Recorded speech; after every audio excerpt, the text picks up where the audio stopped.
আসসালামু আলাইকুম ওয়া রাহমাতুল্লাহ। আপনাদের সাথে কথা বলছি প্রফেসর ডক্টর মোহাম্মদ মহিউদ্দিন উজ্জ্বল। আপনাদের সাথে বাংলাদেশের অর্থনীতি, রাজনীতি, সমাজনীতি এই বিষয়গুলো নিয়ে কথা বলি। অনেক দিন ধরে কথা বলছি। আজকে যে টপিক নিয়ে কথা বলবো সেটা হচ্ছে বাংলাদেশের যে প্রতিষ্ঠানগুলো আছে,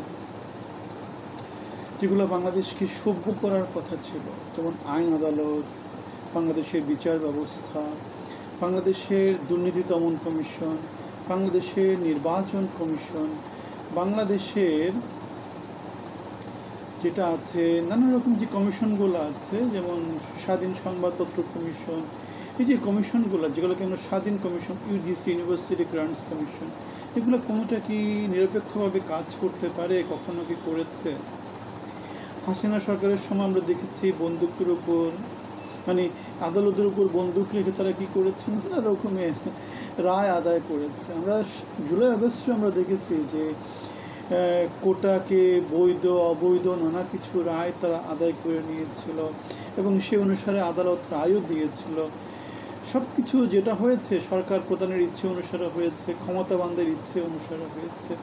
বাংলাদেশের বর্তমানে যে আদালত ব্যবস্থা বা বাংলাদেশের যে বর্তমানে সাংবিধানিক প্রতিষ্ঠানগুলো আছে সেগুলোকে এখন নিরপেক্ষ আছে সেটা আমরা দেখি না। তো এই যে ইশরাক হোসেনের যে মামলার যে রায়টা দেওয়া হলো, অথবা গত 5-6 বছর তো সেটা আদালতে বিচারাধীন ছিল, হঠাৎ করে রায় দিয়ে দিল এবং রায় দেওয়ার পরে সেটা নির্বাচন কমিশনের উপর চাপিয়ে দেওয়া হলো, নির্বাচন কমিশন আদালতের উপর চাপিয়ে দিল, এরকম করে নানা রকমের একজনের বলে আরেকজনের কাছে দিয়ে দিল। কেউ নিরপেক্ষভাবে নিজস্ব কোনো ডিসিশন নিতে পারেনি।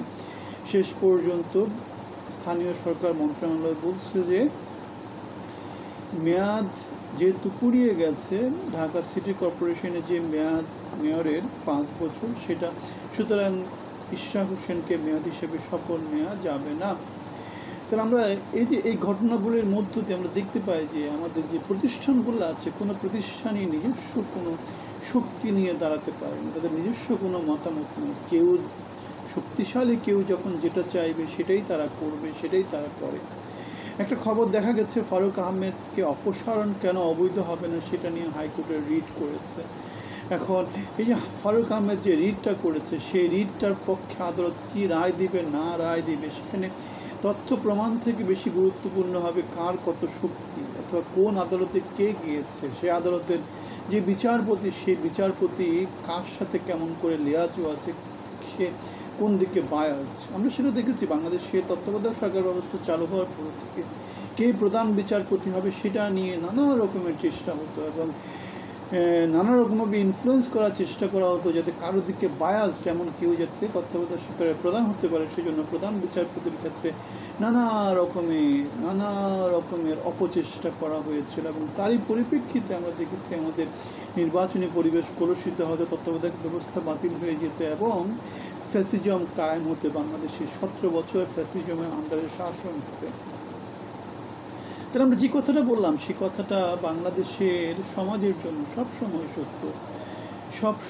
সত্য যে ভাই ভাই আদালত বলা যেতে পারে, মামা ভাগ্না আদালত বলা যেতে পারে, মানে কেউ চাইলেই সেটার পরিবর্তন করে দেয়। কোনো রুলস অ্যান্ড রেগুলেশনস, কোনো ডকুমেন্টেশন, কোনো রকমের এথিক্যাল স্ট্যান্ডার্ড খুব বেশি আছে, সেটা কি খুব বেশি বলা যাবে?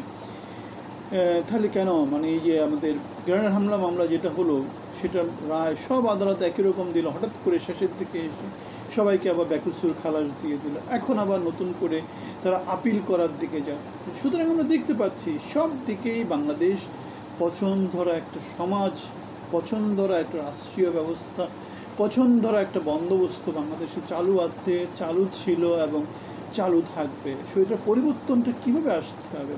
পরিবর্তনটা আসতে হবে বাংলার জনগণের ভিতর থেকে একটা পরিবর্তনের আলাপ আসতে হবে। এই যে আমরা যেমন করে বলতেছি, আমরা যেমন করে প্রতিবাদ জানাচ্ছি, আমরা যেমন করে সমালোচনা করছি, বাংলার জনগণকে তেমন করে সমালোচনা করতে হবে, রাজনৈতিক দলগুলোকে সমালোচনা করতে হবে, যারা সুবিধাভোগী তাদেরকে সমালোচনা করতে হবে, যারা সুবিধাভোগী তাদের সমালোচনা করতে হবে। সমাজে যাতে পরিবর্তন আসে, যদি সেটা করা না হয় বাংলাদেশের সমাজে পরিবর্তন আসা চিন্তা করা যাবে না। আমরা মানবিক বাংলাদেশ, জনগণের বাংলাদেশ, সেই ব্যানারের কথা বলি, অনেক দিন ধরে কথা বলছি। আমরা কোটা আন্দোলনে ছিলাম, বিএনপি 17 বছরের গণতান্ত্রিক আন্দোলনে ছিলাম, আমাদের সাথে অংশী হওয়ার চেষ্টা করবেন।